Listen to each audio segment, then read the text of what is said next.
Hello friends, welcome. இன்னைக்கு நம்ம மட்கா குல்ஃபி எப்படி செய்யறதுன்னு பார்க்கலாம். அதுக்கு தேவையான ingredients பால் 1/2 லிட்டர் அதாவது 2 கப், சர்க்கரை 125 கிராம் அதாவது 1/2 கப் plus 2 டேபிள்ஸ்பூன். அப்புறம் நட்ஸ் வந்துட்டு முந்திரி, பாதாம், பிஸ்தா அது மாதிரி உங்ககிட்ட என்ன இருக்கோ அதை ஆட் பண்ணிக்கோங்க. ஃபர்ஸ்ட் ஒரு பாத்திரத்தில் இந்த 2 கப் பால் அதாவது 1/2 லிட்டர் பாலை ஆட் பண்ணிக்கோங்க. இந்த பால் வந்து நல்லா பொங்கி வரணும். அப்படி பொங்கி வரும்போது ஸ்டவ்வை வந்து லோ ஃப்ளேமில் அதாவது சிம்மில் வச்சுக்கோங்க. இப்போ இது கூட 1/2 கப் சர்க்கரை ஆட் பண்ணிக்கலாம்.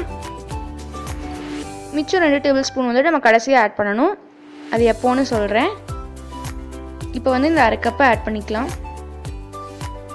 இதை சேர்த்துட்டு இந்த சர்க்கரை நல்லா கரைஞ்சி பால் நல்லா கெட்டியாகிற வரைக்கும் அதை வந்து மிக்ஸ் பண்ணி விட்டுட்டே இருங்க. ஏன்னா நீங்கள் வந்து மிக்ஸ் பண்ணுறதை ஸ்டாப் பண்ணிட்டீங்க கொஞ்ச நேரம் அது கண்டுக்கல அப்படின்னா இது வந்து நல்லா அடி பிடிச்சிக்கும். அப்புறம் வந்து டேஸ்ட்டே ஸ்பாயில் ஆயிரும், நல்லாவே இருக்காது. அதனால் மிக்ஸ் பண்ணிகிட்டே இருங்க. இப்போ பார்த்தீங்கன்னா இந்தளவுக்கு நல்லா பால் திக்காகவும் இருக்கும், அதோட அளவும் நல்லா குறைஞ்சிருக்கும். இந்த மாதிரி ஆகணும். இதுதான் கரெக்டான ஸ்டேஜ்.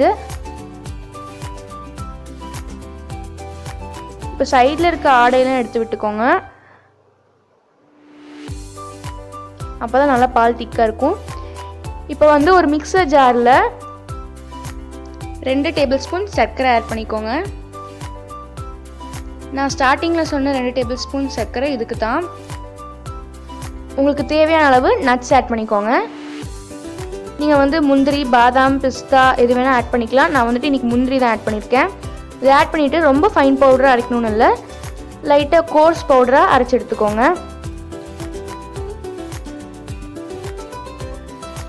பார்த்தீங்கன்னா சின்ன சின்ன பீசஸாக இருக்கும். இந்த மாதிரி அரைச்சி எடுத்துக்கோங்க.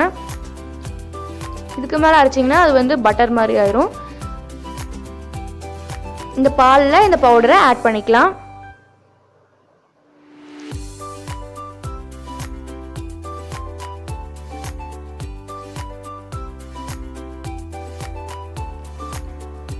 இந்த பவுடரை சேர்த்துட்டு நல்லா கலந்து விட்டுக்கோங்க, எந்த கட்டியும் இல்லாத மாதிரி.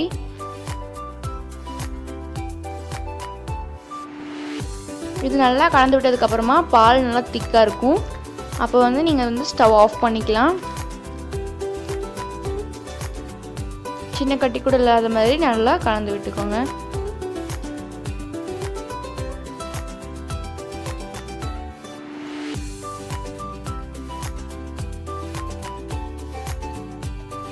இப்படி திக்கான கன்சிஸ்டன்சி வந்ததும் நம்ம ஸ்டவ் ஆஃப் பண்ணிடலாம்.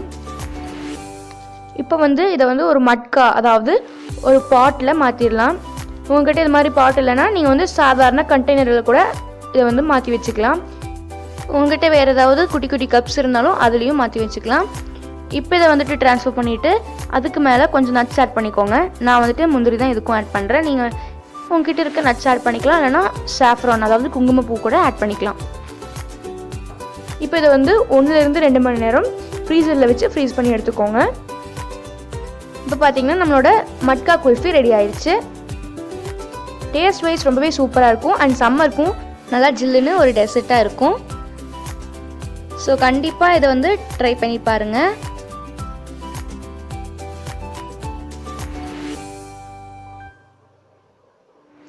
இந்த வீடியோ பிடிச்சிருந்தா லைக் பண்ணுங்கள் அண்ட் உங்கள் ஃப்ரெண்ட்ஸ்க்கும் ஷேர் பண்ணுங்கள். உங்களுக்கு எந்த மாதிரி ரெசிபிஸ் வேணும்னாலும் கமெண்ட் பாக்ஸில் கமெண்ட் பண்ணுங்கள். தேங்க்ஸ் ஃபார் வாட்சிங். நம்ம சேனலை சப்ஸ்கிரைப் பண்ணி பக்கத்தில் இருக்க பெல் ஐக்கனை டச் பண்ணிக்கோங்க.